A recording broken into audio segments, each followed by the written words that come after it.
Hey, welcome to Tech Tips everybody, with me Jacob. Today we have a comparison video between the Dji Nano and the Insta360 Go Ultra.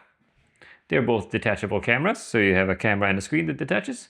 And other than that, we're gonna see what's the difference and do some tests in between, and well, let you decide which one you like better. So like I said, they both detach, so you can take the screen off. In the Dji's case, you just flip it around, and then you have the screen on the other side.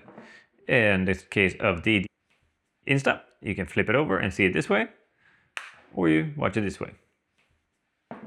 As you can see, the sizes are slightly different, but they're still small, nimble cameras.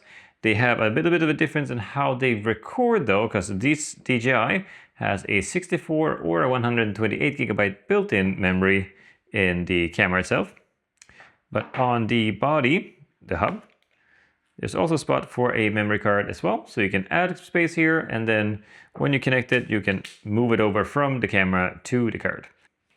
It also has a quick transfer of 600 megabits per second with cable, so you can really get that media off real quick. The Insta depends on the speed of the card, because you just pop it out and put it in. In this case, it is actually in the camera itself, which I really like, because then even if you lose connection, it'll record straight to the card. No transfer needed, so you won't lose any of the media that way.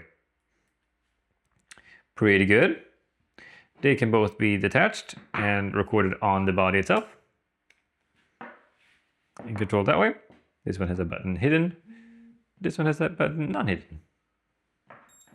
So that's a bit of the physical differences on the lens cameras as well. And the screen sizes are different, as you can see. They also have comparable kits. So you have your clip for your cap or flat surface. In this case, I actually like the Dji one better because it's a little bit more sturdy. They both have different sticky mounts. So you have the suction cup for glass and such, and you have a sticky mount for all kinds of other surfaces, which is very handy to use when you're going to get those special shots of your action. This one comes with a action camera and also a 1/4 inch. In this case, it only comes with the action camera version as well. They both connect to both the body and the camera itself. Like so, camera itself. And the same goes for the Ultra, popped out. It'll fit on in the hooks right so. So you always have a secure connection no matter which camera you use. So, awesome. There's a slight difference between the lanyards. Lanyards is the little necklace you have for doing hyperlapses and time lapses, and shooting things with, you can see your arms in the foreground, which is pretty nice. They're very strong magnetized, so you can go have them through your shirt as well. And in this case, I actually like the Ultra one's better because you can spin this around and adjust the angle. And this way you can actually adjust it depending on what you're doing. If you're biking, you're leaning forward, and if you're running, you're standing up. So something that's good to know when we have these kind of cameras is they have a limited battery because they are smaller. So you're going to see here which one has the better battery time.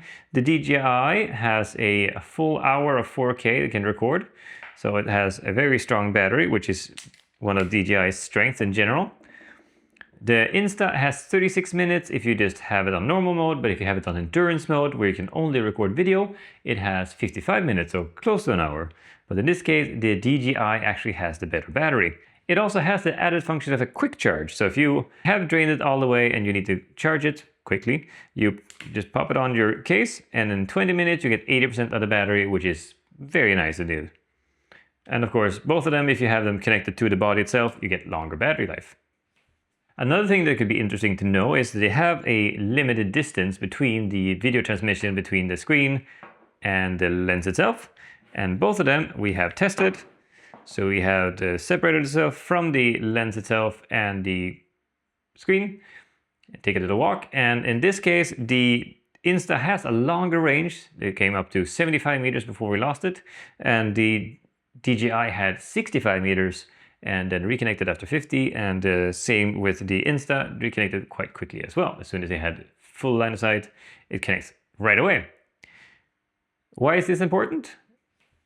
because this is the strength of these kind of cameras. If you're gonna do a biking video, for example, you're gonna set up the camera, you're gonna press record as you're coming, so you get 60 meters of you pedaling going by, instead of having to start record, bike away, and then bike past again, because then you're both wasting your space and your battery. So this is an amazing feature that you can have, so you can both see the shot as you're coming, and you can record from a distance and set your settings from far away as well.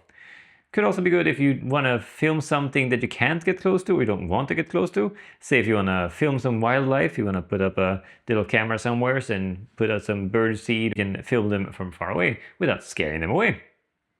Also, it allows you to put them on places where you couldn't actually get the regular camera, you don't want to sit somewhere.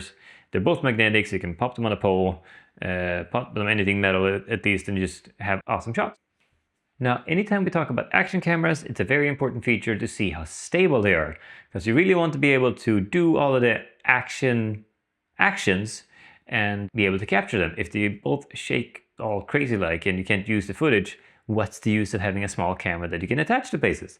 So we attached them to a RC car and went down the woods, have them side by side so you can see with or without stabilization, so you really see the difference that you get when you have the proper stabilization. They're both set to high or rock steady in the DJI's case, and I really love how stable these guys are. So no complaints there, it really looks super smooth, especially if you go on this straight line here, you can see how it almost hovers down the line, which is really nice. I'm very impressed, very impressed.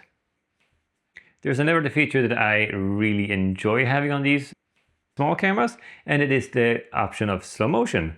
Now the DJI has a better slow motion in this case. It can do all the way up to 4K and 120 frames.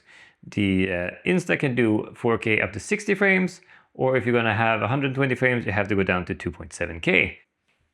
And if you look at this race boat going by here on the water, you can see the difference in the quality. And while we're at the boats, you can also see that they are waterproof down to 10 meters, both of them. So you can get under the water and above the water. You don't have to be worried about them at all. They will get the shot you want in water, over water, and they're really amazing that way. Just don't get the actual screen part wet. They don't like water. So we decided to do a heat test. We did it at average room temperature, so it would be even. And set them to 4K 60 and just started recording to see who would last the longest.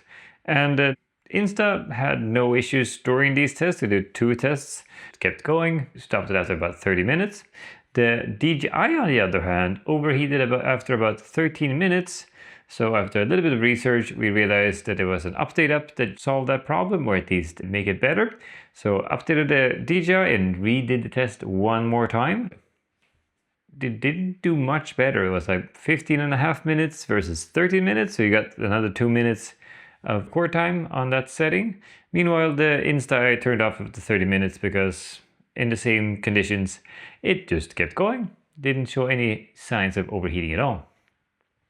So that's a major downside to the DJI, unfortunately, and a major upside for the Insta. So if you're gonna do those kind of frame rates, you might be overheating, but we did a battery test with a full hour on 4K 25.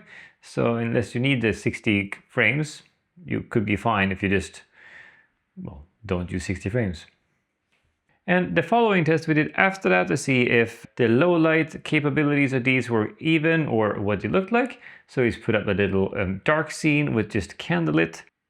So in case the DJI performed much better, and you can see much more of the room in general. It is automatically on, so you don't have to activate it. On the Insta, we activated a pure video and got night scene in that as well, but the DJI performed much better even so. So there you go, DJI won one, lost one, same with Insta. So now we've compared a bit of the similarities and slight differences in kit and body, but what is the actual special features on each of them? Because that's probably what you want to know anyways. So the DJIs in general are connectable with DJI microphones, can go into DJI action cameras, and you can connect them that way. So just go in and this will become your receiver. You can record straight to it. Another thing that the Insta has is a gesture motion to it. So if you put that on your helmet and you nod twice, it'll start recording, so you don't have to be able have to fiddle up there and try to find the record button, or have the screen in your pocket and dig it out and try to record. You just nod twice and then start recording, nod twice again, stops recording. It's a really nice feature for you guys who are using a helmet and really have gloves on or something, you can't really feel where the buttons are. That's an amazing feature right there. Now the Insta has a other special feature, and it's actually the Find My. So you can add it to your, say, your Find My app. So if you can find your iPhone, find your phone, find your computer and AirTags and anything like that, you can add your Insta to it as well. So if you drop it somewhere, you can actually make it beep and find it on the map. So you can actually hone into where it is. If it falls off somewhere, you can actually get it back again. And that's a really nice feature that I enjoy. It's not the one I hope that I have to use very much, but it's great that it's there for when I need it. So color-wise, they're both great. The Insta has HDR capabilities to it, so you can really make all of the colors pop. DJI has a RAW format in it, in 10-bit, so you can actually adjust it in post to really pull those colors back and forth. If it's too bright, too dark, or you just want to pop colors, you get a lot more options because you save more of the data in this when you record. Which again, it is what gets out of your cameras that is the most important part in the end of the day, and how well they can record what you're doing and how easy they are to use. So if it's extra important for you that you have battery life, quick charging and all of those things, then the DJI is definitely your camera to go to. If you like the Find My, you have the memory card inside of the body as well, so you can just switch cards back and forth. And all in all, you've seen the tests, you can go back and forth and look at it. If you really like one more than the other, don't forget to comment down below. It's always fun to see who likes which. And other than that, guys, we will see you in the next one. I hope you enjoy. Don't forget to like and subscribe. And well, bye for now.